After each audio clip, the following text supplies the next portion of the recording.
Picture this. Sarah, a 28-year-old marketing executive, sits across from two men at a coffee shop.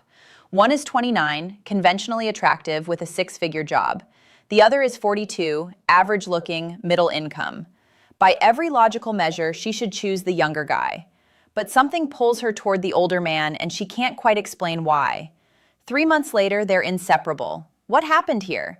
The answer isn't what you think, and by the end of this video, you'll understand the psychological force that makes certain older men absolutely magnetic to women, regardless of looks or money. Welcome back to the channel. If you're new here, I'm Dr. Jocelyn, and I break down the psychology behind human behavior and relationships in ways that actually make sense. Today, we're diving deep into one of the most misunderstood dynamics in modern dating. Make sure to hit that subscribe button and ring the bell because this is information most people will never tell you. Section 1. The myth versus reality. Let's address the elephant in the room first. When people talk about why women are attracted to older men, they usually throw around the usual suspects: money, status, maturity, or some evolutionary biology about providing and protecting. And sure, those factors can play a role. But here's what the research actually shows, and it's far more interesting than the cliches. A study published in the Journal of Personality and Social Psychology followed over 12,000 participants across different age groups and relationship dynamics. What they found surprised even the researchers. When women described what made them feel deeply attracted to a partner, especially an older partner, the number one factor wasn't financial stability. It wasn't physical attractiveness. It wasn't even emotional maturity in the traditional sense. It was something called secure presence. Now, before you click away thinking this is just another buzzword, stay with me, because this concept is backed by decades of psychological research, and understanding it can completely transform how you see relationships. Section 2. What is secure presence? Secure presence is the quality of being completely comfortable in your own existence without needing external validation to feel okay about yourself. It's the opposite of trying to prove something. It's the absence of anxious energy that screams, "Please like me, please approve of me, please choose me." Dr. Judith Siegel, a clinical psychologist who studied attachment and attraction for over 30 years, explains it like this. When someone has secure presence, they create a psychological safe space just by being themselves. They don't need to fill every silence. They don't need to impress you with achievements, and they don't crumble when challenged.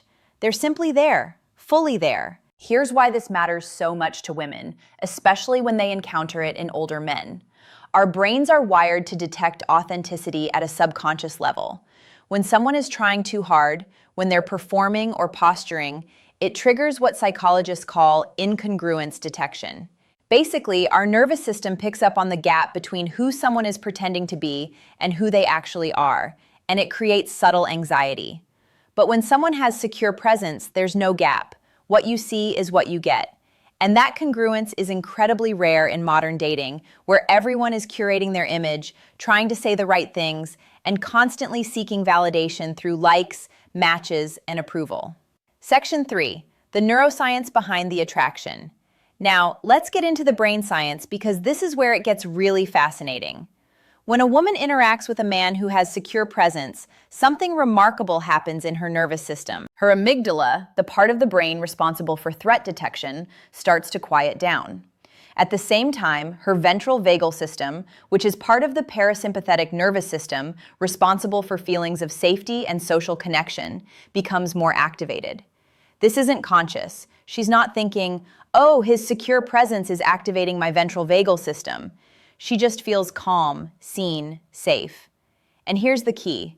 In a world full of anxiety, stress, and constant stimulation, feeling genuinely calm around someone is intoxicating.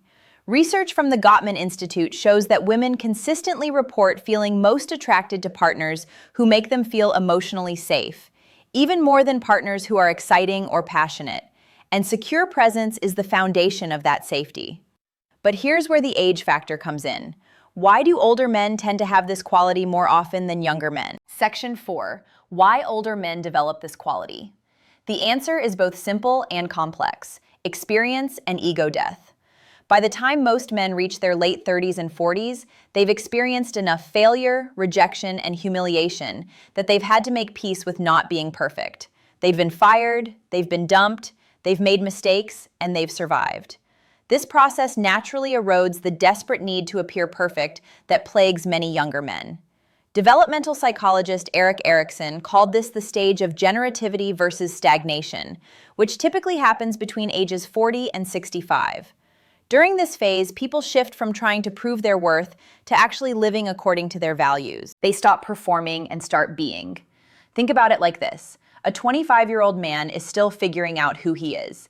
He's trying on different identities, seeking approval from peers, building his career, and often deeply insecure about his place in the world. None of this is his fault. It's just where he is developmentally. But a 45-year-old man who's done the psychological work, he knows who he is. He's made peace with his limitations. He's not trying to be the coolest guy in the room because he's already learned that being the coolest guy in the room doesn't actually lead to fulfillment. This acceptance creates a groundedness that's extremely attractive. Section 5. Real-world examples. Let me give you a concrete example of what this looks like in practice. Imagine two men on a first date.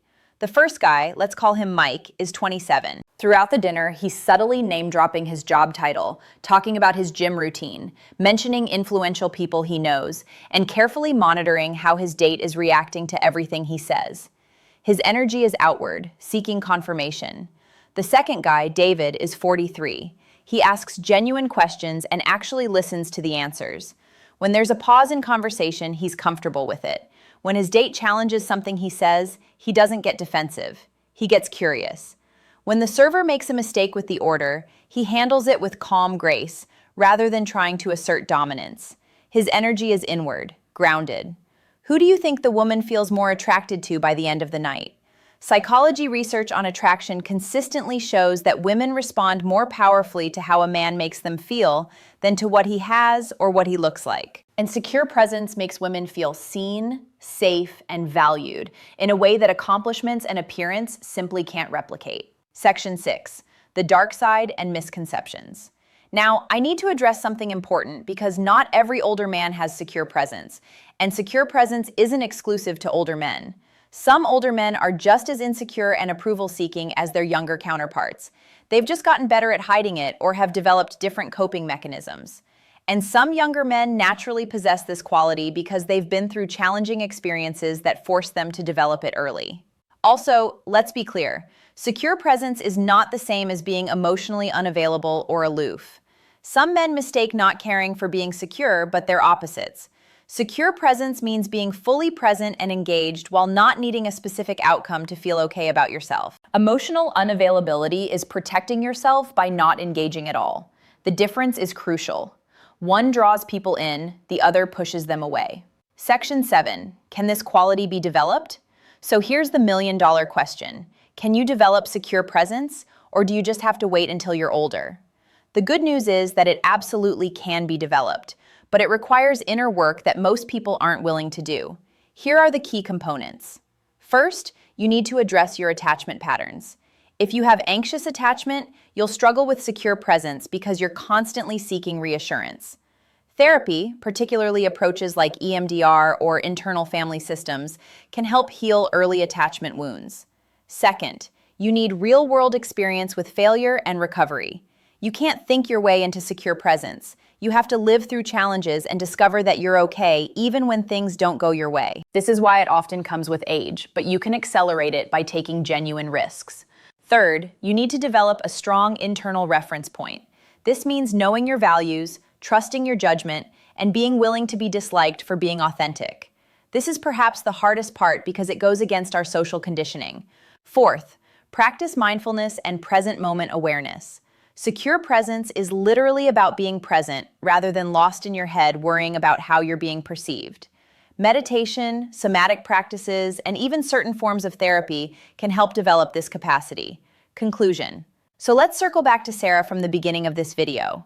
What drew her to the older man wasn't his age itself. It was the quality he developed through years of living, failing, and becoming comfortable in his own skin. He had secure presence. And in a world where everyone is performing and seeking approval, that quality stands out like a lighthouse in fog. The most attractive thing you can be isn't rich, isn't ripped, isn't even particularly charming. It's real. Fully, unapologetically real, without needing anyone's permission to exist exactly as you are. If this video gave you a new perspective on attraction and relationships, hit that like button and let me know in the comments what quality you find most attractive in a partner. And if you want to dive deeper into the psychology of relationships, check out my video on attachment styles right up here. Thanks for watching, and I'll see you in the next one.